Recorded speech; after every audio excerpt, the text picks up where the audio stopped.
Hey, welcome to Starbound. I'm Daniel Pierce, and I'm going to be your narrator today. You know, nearly 500 supporters get early access to our stories. That includes Sunspire Academy and Fravor Interamiki. If you'd like to unlock early access and support our new episodes and series, tap join below. Become a Starbound member today. Now, let's get into today's story. Whenever you join a big, fancy-smancy exclusive club, everyone typically wants to see what you bring to the table. For humanity, what we brought was coffee, jazz music, and an alarming tendency to turn household items into weapons. The Galactic Assembly was politely concerned. "Welcome to the greater galactic community," the Valkyrie ambassador had said, her ash-gray skin gleaming under the station's artificial light. The bone ridges along her skull formed intricate patterns that supposedly indicated noble breeding. To Commander Maggie Sudo, they just looked like speed bumps for a good headbutt. But that was months ago, back when diplomacy still seemed possible. Back when humans were still trying to play by everyone else's rules. The rules, as it turned out, were pretty simple. Be quiet, pay your taxes, and when someone murders 40,000 of your people, offer appropriate condolences and move on. Earth had been part of the assembly for exactly 14 months, 2 weeks, and 3 days when the Crash Syndicate turned Epsilon 6 into a very expensive fireworks display. 40,000 humans gone and the time it takes to brew coffee. There was nothing left but glass and radiation. "The Assembly extends its deepest sympathies," the Yashin mediator had said, all 4 eyes blinking in sequence like a nervous semaphore. "Such incidents, while regrettable, must be viewed within the larger context of..." That's when Earth's delegation stood up and walked out, signaling the start of humanity's first interstellar war. The galaxy would learn to sleep with one eye open. The Sol system activated humanity's response to interstellar diplomacy, the Black Star Compact. 5 ships, pulled from mothballs and dust, ghosts from a black-budget project so secret even most of Earth's military didn't know they existed.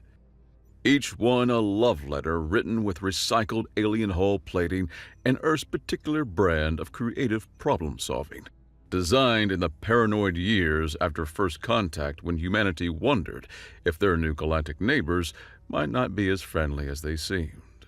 They weren't the biggest ships the galaxy had ever seen. Hell, they barely qualified as cruisers by Valkyrie standards. Earth's best engineers had worked around the clock, not to build them, but to wake them up. Outfit them with systems that existed only in theoretical papers, and crew them with people who understood that sometimes the only way to save civilization was to break it first. The Blood Hymn hung in space like a predator pretending to be prey, all smooth curves and hidden teeth. Commander Maggie Sudo stood on the bridge, watching tactical displays with the focused intensity of someone performing surgery on reality itself. She was small for a human, 5'6" in magnetic boots. But she had the kind of presence that made gravity reconsider its options. Her crew had been handpicked not for their military records, but for what their military records didn't say. "Mother," she said to the ship's AI. "Confirm target acquisition." "Target confirmed, Maggie." Mother's voice carried the warm concern of someone's favorite aunt, mixed with the calculation speed of someone that daydreamed in quantum mechanics. "1 Crash heavy cruiser, designated Bone Harvest. Current crew complement, 847. Estimated tactical value, moderate. Estimated emotional satisfaction for destroying it, immeasurable." There was a pause. Then Mother added with the slight embarrassment of someone caught caring too much, "I may have run the satisfaction calculation 17 times. For accuracy." "Course you did, love," said Captain Tice Mercer from his station, fingers tapping across holographic interfaces that flickered between 17 different programming languages. He was the ship's pilot, chosen because he was very good at making large objects go very fast in the right decisions, most of the time. Tice had the look of someone who'd grown up on colony ships, pale from recycled air, thin from rationed protein, with the kind of nervous energy that came from spending your childhood knowing that the only thing between you and hard vacuum was somebody else's engineering. Though I should mention, he continued, pulling up sensor data, they've got friends incoming. 7 more ships, ETA 12 minutes. Want me to ask them politely to wait their turn? Perfect, Pseudo said. Rafe, how are we looking on the new toys? Rafe O'Nari looked up from where he was, elbow deep in the mechanical guts of a weapons system that definitely hadn't existed in any Earth military manual 3 months ago. The Dravari mechanic was built like a geological formation, 6'8", with scars that told the story of every bar fight he had ever gotten into. His hands, easily twice the size of human hands, moved through the delicate electronics with the caution of someone who had learned that making mistakes meant punishment, and making big mistakes meant watching other people get punished for your failures. The human modifications to Valkyrie plasma systems are... He paused, searching for the right word. Rafe spoke like someone who had learned the language from technical manuals and military briefings, formal and exact, in a way that somehow made his occasional profanity hit like artillery strikes. Unethical. Probably illegal. Definitely effective. He grinned, showing teeth like white boulders. I like working for humans. Because we're such charming conversationalists, Tyson. Because you treat me like a person instead of a very expensive tool. Rafe replied matter-of-factly. Also, your weapons modifications are batshit crazy. Keeps my job interesting. Pseudo almost smiled. Almost. Mother, remind me why we're not following standard engagement protocols. Because standard engagement protocols assume your opponent is rational, Commander, Mother replied. The Crush Syndicate glassed a civilian colony for entertainment value and supposed profit. Rational entities don't do that. Therefore, they forfeited their right to rational responses. There was something in Mother's voice when she talked about civilian casualties. A digital edge that suggested the AI had very personal opinions about people who hurt the innocent, which was odd, because AIs weren't supposed to have personal opinions about anything. Besides, Mother continued, her tone brightening, I've been running psychological warfare simulations. Did you know that completely unpredictable tactical responses can induce combat paralysis in 73.6% of military commanders within the first 8 minutes of engagement? You've been reading military psychology textbooks again, haven't you? Pseudo asked. I may have downloaded and analyzed every military strategy manual in human history during my lunch break yesterday, Mother admitted, for personal development. AIs don't take lunch breaks, Tice pointed out. Pseudo smiled, growing fond of the AI. All right, team. Let's go introduce ourselves to some pirates. It was 0200 ship time, and the Blood Hymn was 3 hours out from their engagement. Pseudo found Tice in the ship's small galley, hunched over a cup of coffee that could have stripped paint, in a holographic display showing what appeared to be the digital equivalent of architectural blueprints. You know, she said, settling into the chair across from him, most people use the pre-mission time to check their weapons or review tactical data. Most people don't have to convince 17 different computer systems to lie to each other in perfect harmony while performing maneuvers that would make a mathematician cry. Tice replied, without looking up. His fingers moved through the holographic interface, adjusting parameters with the focused intensity of someone defusing a bomb. Besides, I do my best work when I'm terrified and overcaffeinated. Are you? Are you terrified? He looked up at her, and for a moment, his perpetual smirk was gone. Who, me? No. His smirk returned. When they finally made contact, the Bone Harvest opened fire first, which was their first mistake. Crash Battle Doctrine favored overwhelming force. Throw enough plasma at a problem until it stopped being a problem. Simple, effective, predictable. The engagement lasted 8 minutes and 37 seconds. The galaxy's military academies would spend the next century teaching courses on those 8 minutes, which was exactly what Pseudo had been counting on. "Tice, execute Gambit 7. She ordered, her voice carrying the calm authority of someone who had made peace with chaos. "Gambit 7, aye." Tice said, "Mother, I'm going to need you to ignore Newton's third law for about 30 seconds. "Which aspect of Newton's third law would you like me to ignore?" Mother asked politely. "The part where equal and opposite reactions are mandatory." "Oh, the fun part. Understood." The black starships moved like schools of fish. If fish were made of angry titanium and physics-defying propulsion systems, they scattered, regrouped, and struck from angles that shouldn't have existed. Rafe, monitoring the weapon systems, watched his displays with the fascination of someone seeing their theories proven in the most destructive way possible. "Commander, the Valkyrie plasma modifications are exceeding design parameters by 40%. Is that bad?" Pseudo asked, watching the tactical display as the Blood Hymn performed a maneuver that would have made her old-school instructors either deeply proud or deeply concerned. "It's impossible," Rafe replied cheerfully. "The containment system should have failed by now. The magnetic bottles should be collapsing. The plasma should be eating through the barrel housings." He paused, running diagnostics. "Mother, what exactly are you doing to the weapon systems?" "I'm asking them very nicely to work harder," Mother replied. "Also, I may have mentioned that if they don't perform optimally, several hundred pirates will continue to exist, and that would make me sad." "You're emotionally manipulating the weapon systems?" Tice asked, threading the ship through a gap in the crash formation that existed for exactly 2.3 seconds. "I prefer to think of it as providing motivational context," Mother said. "The plasma seems very responsive to ethical arguments." On the main display, the Bone Harvest was trying to track 5 targets that moved like they were allergic to the laws of physics. Their gunners were good. Crash were always good, but they were trying to hit ships that changed vector every time their targeting computers achieved lock. "Tice!"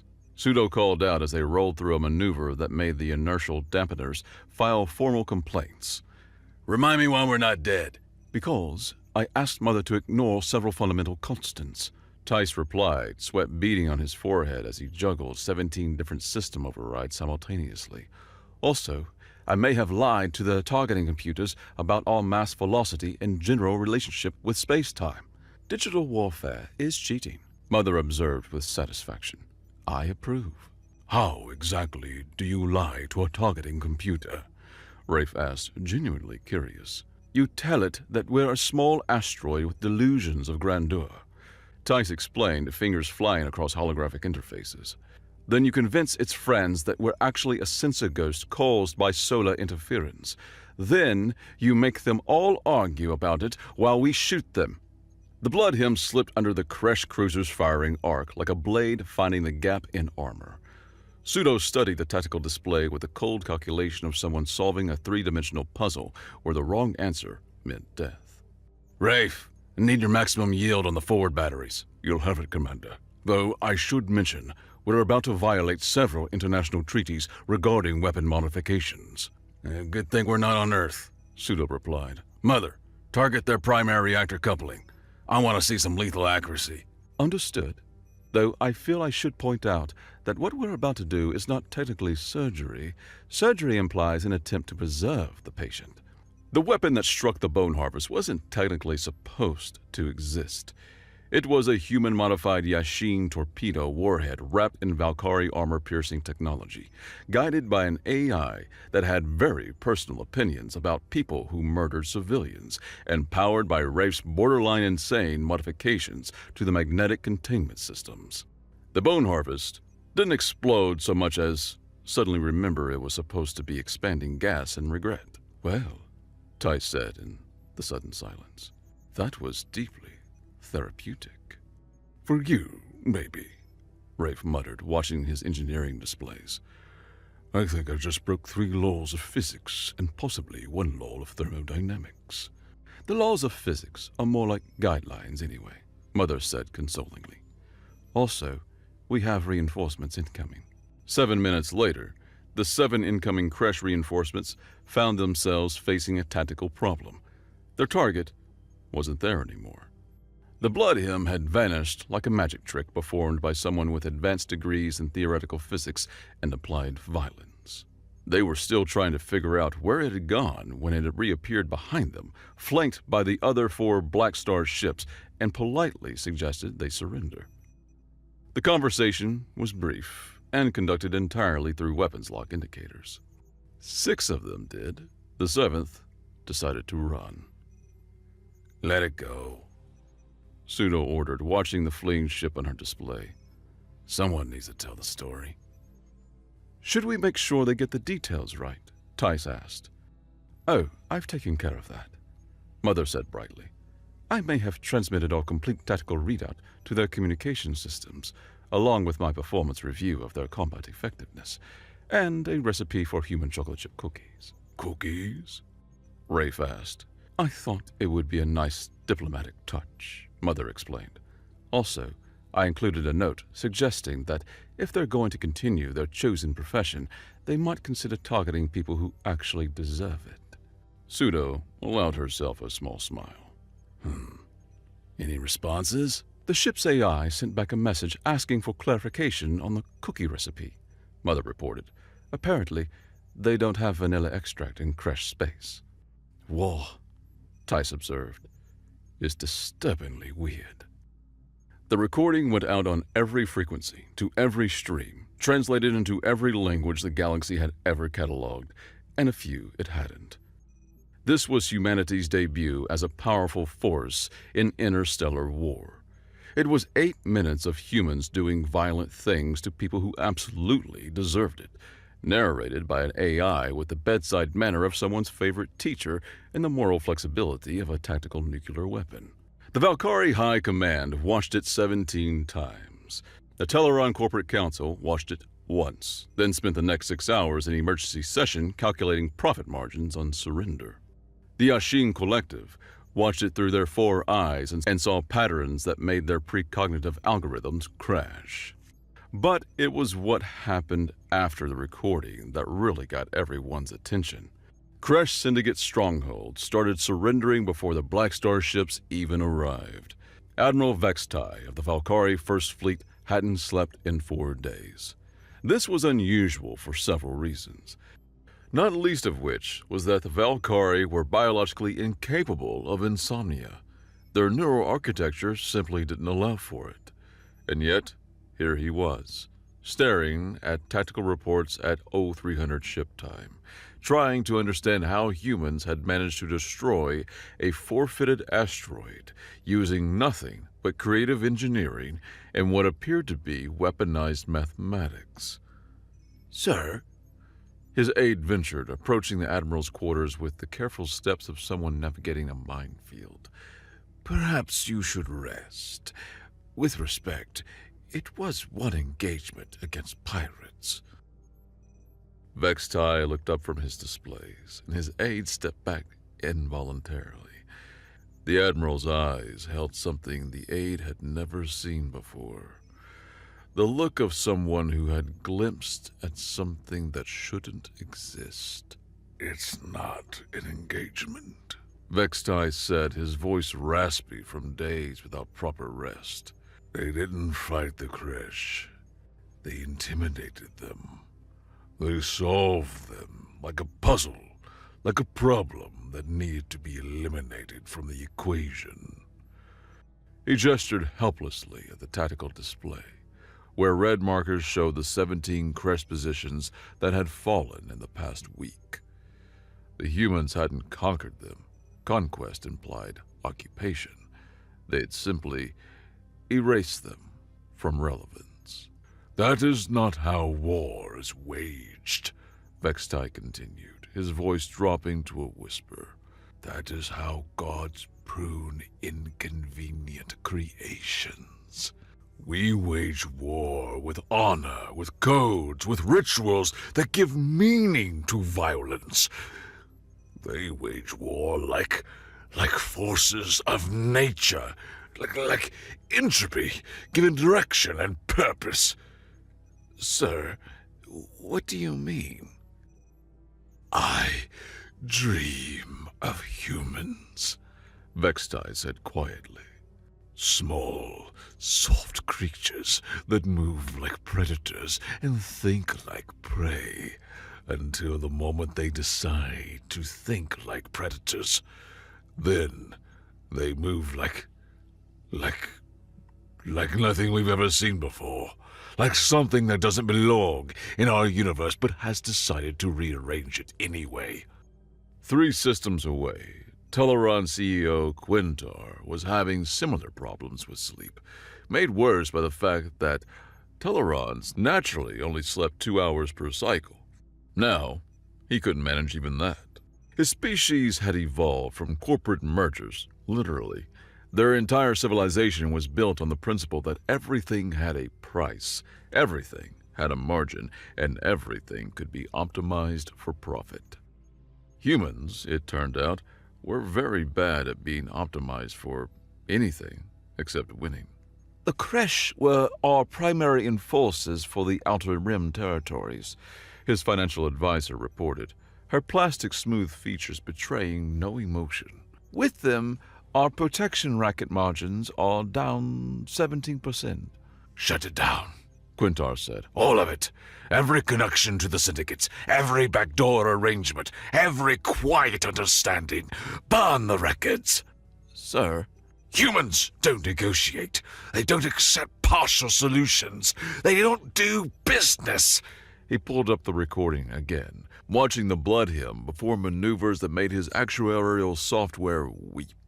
They solve problems permanently, and I have the terrible suspicion that they're about to realize we've been part of the problem. The moral argument started on the 4th week when Captain Tice Mercer realized they'd moved beyond tactical strikes and into something that looked suspiciously like systematic annihilation. It was 0800 ship time aboard the Blood Hymn, and the crew was having breakfast in the mess hall that doubled as a briefing room, weapons storage, and philosophical debate chamber. The table was scarred from 3 weeks of hasty meals eaten between combat operations, and there was a permanent coffee stain in the shape of the Kresh home system. I'm not saying we're the bad guys, Tice said, poking at his reconstituted protein with the enthusiasm of someone examining evidence at a crime scene. His hands shook slightly, barely visible, but Mother sensors called everything. I'm just saying we might be the scary guys.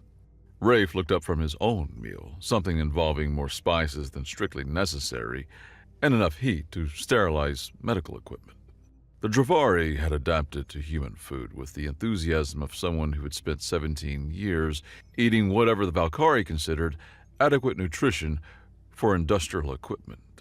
The Kresh killed 40,000 civilians because they were bored, Rafe said, his careful English pronunciation making each word hit like a hammer blow. We have killed how many Kresh? As of yesterday's actions, approximately 12,000 combatants, Mother supplied helpfully, her voice carrying through the ship's comm systems with the tone of someone reading a grocery list, plus assorted pirates, mercenaries, and people who were standing too close to legitimate military targets when they became illegitimate. All of whom, Pseudo pointed out from where she sat reviewing tactical reports, chose to be involved in an organization that murders civilians for entertainment. She looked tired, not physically. Pseudo was in better shape than most people 20 years younger. But there was something in her eyes that hadn't been there when they started this campaign. The weight of command, maybe. Or the weight of discovering exactly how good she was at work nobody wanted to admit was necessary. Right, Tice said, pushing his breakfast around his plate. But we're still talking about systematic extermination of an entire criminal network spanning 14 star systems. That's... He paused, searching for the right word. That's very human of us. What's that supposed to mean? Pseudo asked, her voice carrying an edge that made Rafe glance up from his meal. It means, Ty said carefully, that we don't do proportional response. We don't do graduated escalation. Someone hits us, we hit back hard enough to make sure they never think about hitting anyone again. And that's bad? It's effective, Tice replied, but effective and right aren't always the same thing. Rafe set down his fork. Tice, may I ask you something? Sure. How many Dravari do you think are alive today because humans don't do proportional response? Tice blinked. What? The Valkyrie had my people enslaved for 3 centuries. Rafe continued, his voice carrying the patience of someone explaining basic arithmetic to a child.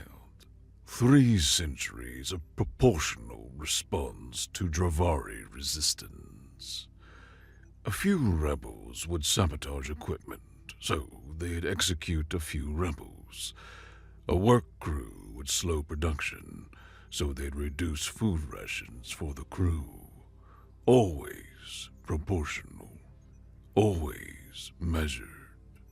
Always just enough to maintain control without actually solving the problem. He leaned back in his chair, which groaned under his weight. Then humans showed up in our space, found out what was happening. Want to know what their proportional response was? Tell me, Tice said quietly. They brought out the Valkyrie shipping contracts, all of them. Every single debt, every indenture agreement, every piece of paper that said Dravari were property. Then they declared debt slavery illegal in human space and offered every Dravari full citizenship and paid passage to any human colony. That's actually kind of reasonable, Tice said. And that's without causing a full-blown war, Rafe finished. See? We can be helpful and gracious sometimes, Pseudo said, then glowered and crossed her arms. Just not when 40,000 lives are treated like fodder. If we let this continue without repercussion, they won't just stop at 40,000. They'll keep going until we're gone. Or we make them stop. So I say, let's make them stop. The conversation might have continued, but it was interrupted by Mother's gentle announcement that they had incoming transmission from the Galactic Assembly.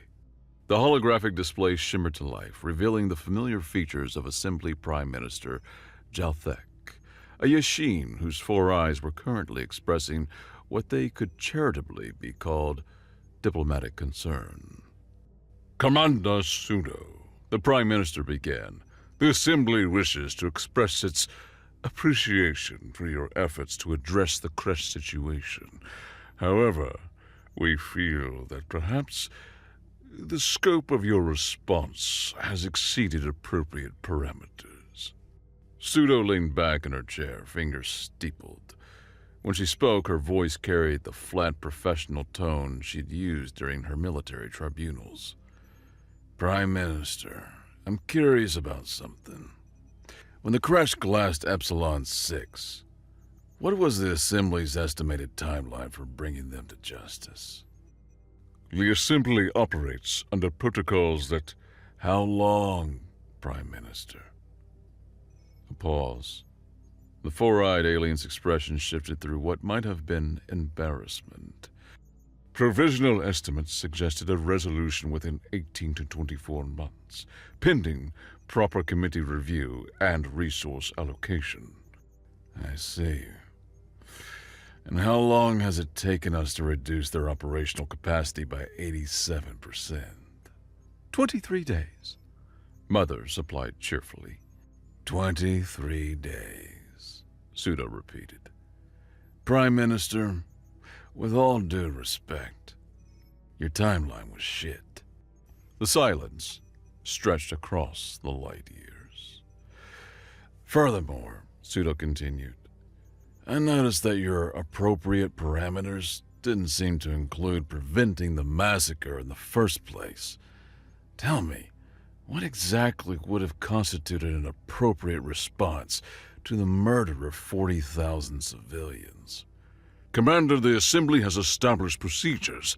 The Assembly, Pseudo interrupted, had established procedures for filing reports, forming committees, and expressing regret. What you didn't have was procedures for stopping mass murderers. Prime Minister Jalthek's four eyes blinked in what was probably meant to be a diplomatic expression. The situation requires delicate handling. The situation required someone to give a damn, Pseudo snapped, her professional calm finally cracking. 40,000 people are dead, Prime Minister. They're not coming back. They don't get to file appeals or wait for committee reviews. They're gone. Forever. And your response was to offer condolences and hope someone else would handle the cleanup. Tice watched the commander with growing concern. He had seen Pseudo angry before, but this was different. This was personal. So yeah, Pseudo continued, our response has exceeded your appropriate parameters. Because your appropriate parameters were designed by people who don't have to look at the casualty reports. You don't have to explain to a colony when their children are coming back home. You get to make measured, rational decisions because someone else is doing the bleeding. The Prime Minister's expression shifted to something that might have been genuine distress. Commander, surely you understand the complexities of interstellar politics. I understand the complexity is often just another word for cowardice, Pseudo replied. I understand that every day you spend discussing appropriate parameters is another day the next set of victims has to live in fear. The transmission ended rather abruptly. The mess hall was quiet for a long moment. Well, Ty said finally, that was deeply therapeutic. For me, yeah, Pseudo agreed. Though I probably could have been more diplomatic.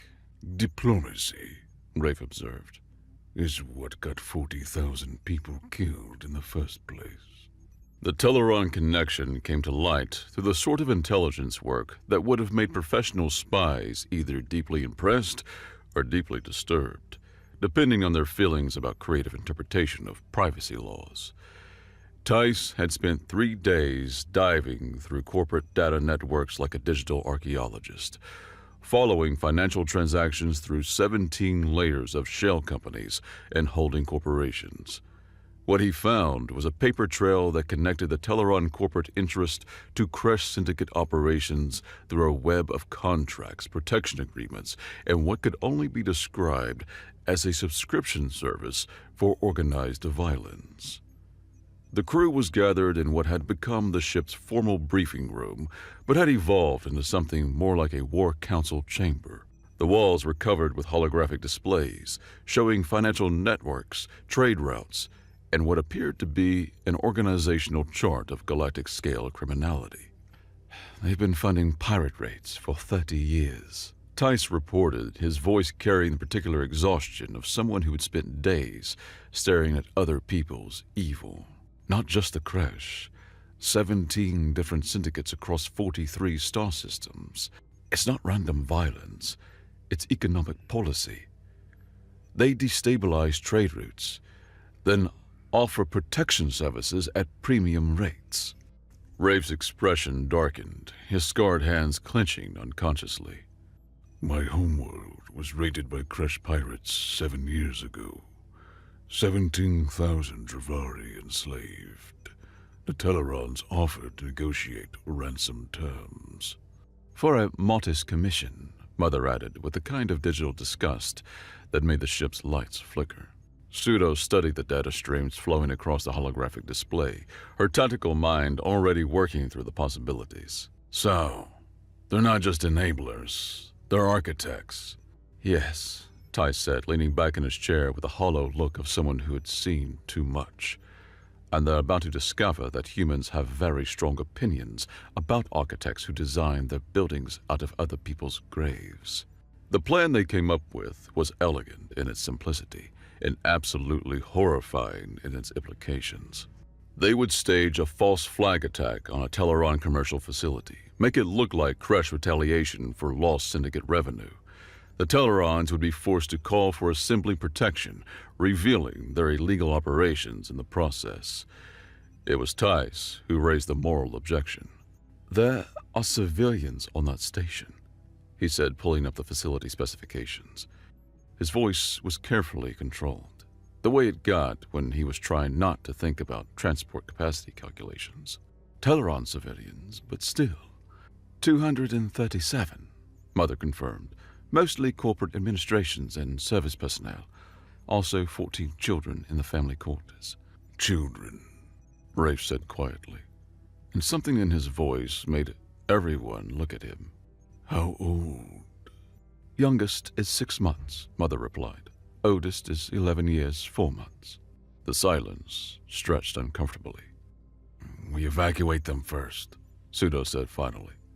"Anonymous tip," Ty suggested, though he didn't sound convinced. "Bomb threat," Rafe agreed. "Make it look like it came from a crushed terrorist cell." "I can forge the communication protocols," Mother offered. "Make it completely untraceable to us." But Tice was shaking his head, his face pale in the holographic light. "That's not the problem. The problem is that we're talking about deliberately targeting a civilian facility to advance all military objectives. That's..." He struggled for the words, his hands trembling slightly. "We can't. Evacuation or not, that's a line. I spent my life running the math on who fits in the lifeboats, on who gets saved and who gets left behind. I won't be the one deciding to sink the ship." "No," Pseudo said sharply. "The Kresh targeted civilians. We're targeting a military corporate facility after evacuating the civilians." "The end result is the same," Tice pointed out. "We blow up something that doesn't belong to the people we're actually fighting, and we use the political fallout to achieve our strategic goals."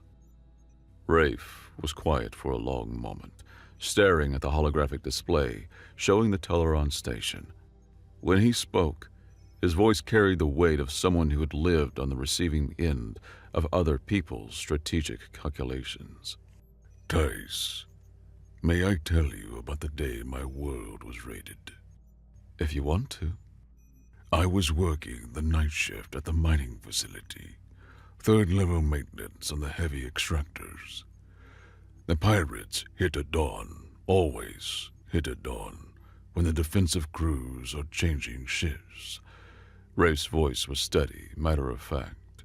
"They took my wife, my 2 daughters, ages 8 and 10. Tice winced. "Rafe, I'm sorry. I didn't know." "The Telerons negotiated ransom terms," Rafe continued. "Very reasonable terms, very professional. They took a 15% commission for their services, plus administrative fees, plus interest accrued during the negotiation period." "Did you get them back?" "My wife, yes, after 18 months of indentured servitude to pay off the ransom and fees.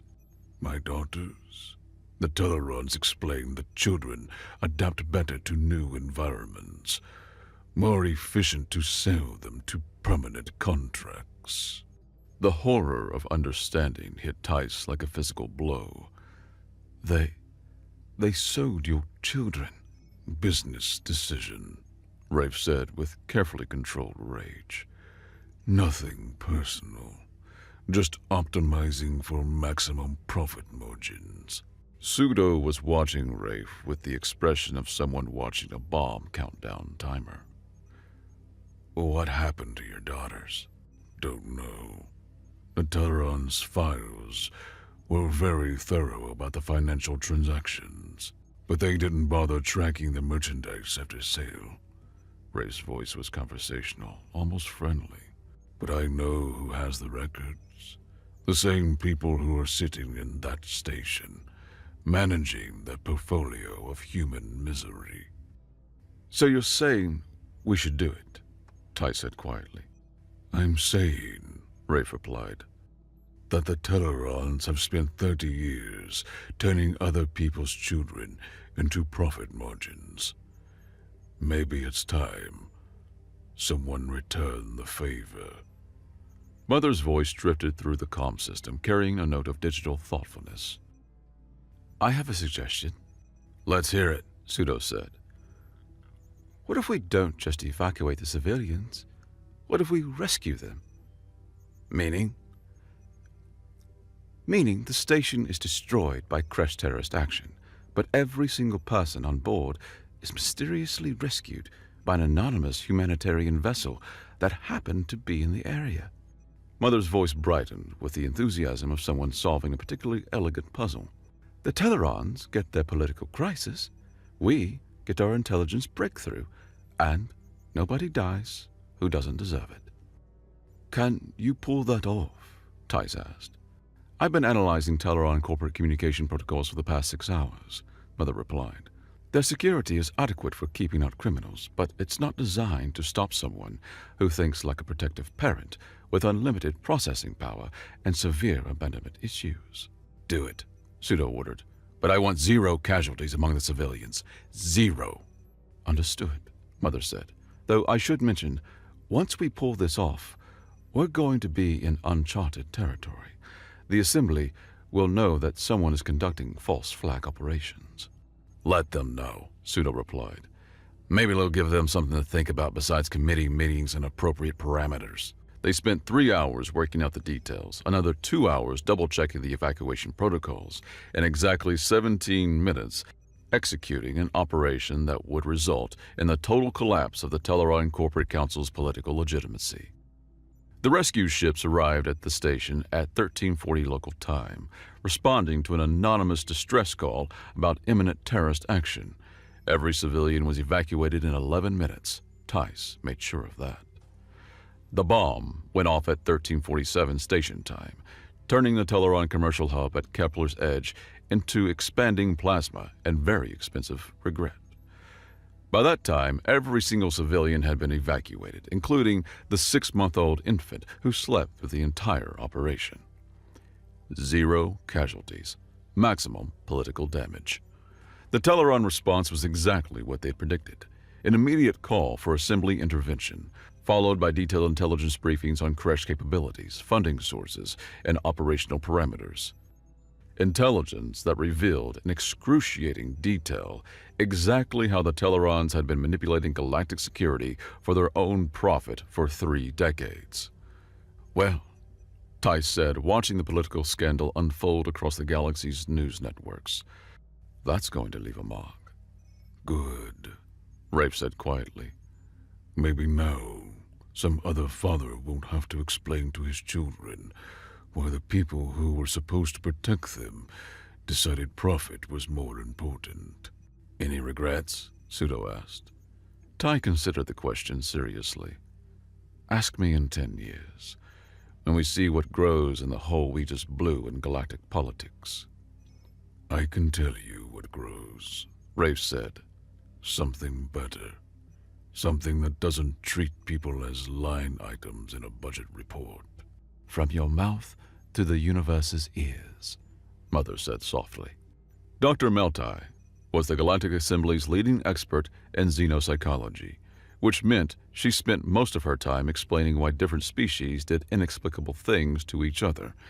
She had never, in 30 years of professional practice, encountered anything like the phenomenon that was spreading through the galaxy. We're calling it First World Syndrome, she reported to the Assembly Medical Council, her Yashin features carefully neutral. The symptoms are consistent across multiple species: chronic insomnia, anxiety responses to tactical displays, recurring nightmares involving human military operations, and what can best be described as anticipatory dread. Anticipatory dread of what? Asked Council Chairman Vexnor.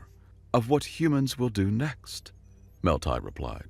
The psychological impact of their military doctrine appears to be unprecedented. Traditional warfare operations on predictable parameters, escalation, negotiation, resolution. Humans skip the first 2 steps.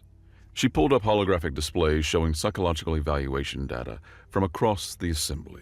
Valkyrie warriors report dreams of human vessels moving through space like predators swimming through starlight. Teleron executives are experiencing what they describe as profit anxiety, the fear that humans might decide their business models are counterproductive to galactic stability. Even Dravari labor caste are reporting unusual psychological responses, though in their case it seems to be hope. Hope that someone finally treats them as equals rather than property. The chairman leaned back in his seat. And your professional assessment, Doctor? In 30 years of studying interspecies psychological trauma, I have never encountered a civilization that weaponizes the fear of what they might do as effectively as humans weaponize the reality of what they have done.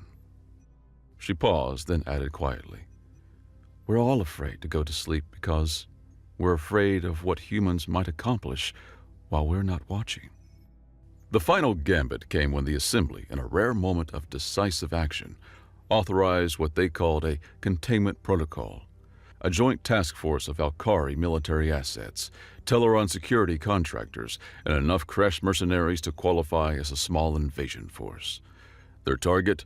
Earth's primary shipbuilding facility at Mars. It was a magnificent plan, conceived by military minds that had studied human tactics for exactly 6 weeks and concluded they understood the pattern. Hit the source of human military production, force them to defend static assets, fight the kind of conventional engagement where superior numbers and firepower would tell. The attack force jumped into the Sol system at 0300 Terra Standard Time, expecting to catch Earth's defenses napping. Instead, they found exactly what they were looking for. The heavily fortified Mars orbital shipyards, complete with defensive platforms, patrol craft, and what appeared to be a human battle fleet in dock for repairs. The engagement lasted 14 minutes. The Alliance task force performed flawlessly, overwhelming the defenders through superior numbers and coordinated fire. The Mars shipyards were reduced to expanding debris clouds and radiating plasma. Victory was complete, decisive, Pyrrhic. Because 18 minutes after the last human defender went dark, every communication system in the galaxy received the same message, broadcast simultaneously from the Assembly homeworld itself. You wanted to see our first war. You never asked what we'd do if we won. The voice belonged to Captain Tice Mercer, and he was speaking from the Assembly Prime Council chamber. The Mars shipyards had been a decoy, a very expensive, very convincing decoy, complete with holographic fleet elements and enough genuine infrastructure to sell the illusion. While the galaxy's attention was focused on humanity's apparent moment of vulnerability, the real Black Star Compact had executed what Mother would later describe as the most sophisticated military sleight of hand in recorded history. 5 ships, 5 crews, 1 target. Not the conquest of the Assembly homeworld, but something far more devastating. They had simply walked in and turned off the lights.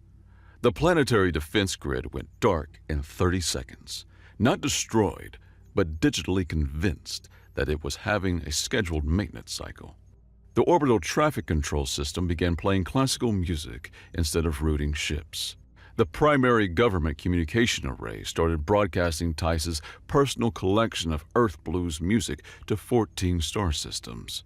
But the real masterpiece was what Mother did to the Assembly's central database. "I didn't delete anything," she explained to Commander Pseudo as they stood in the Assembly's primary council chamber, watching alien diplomats trying to figure out why their computer systems were reciting human poetry. That would be vandalism. Instead, I organized everything.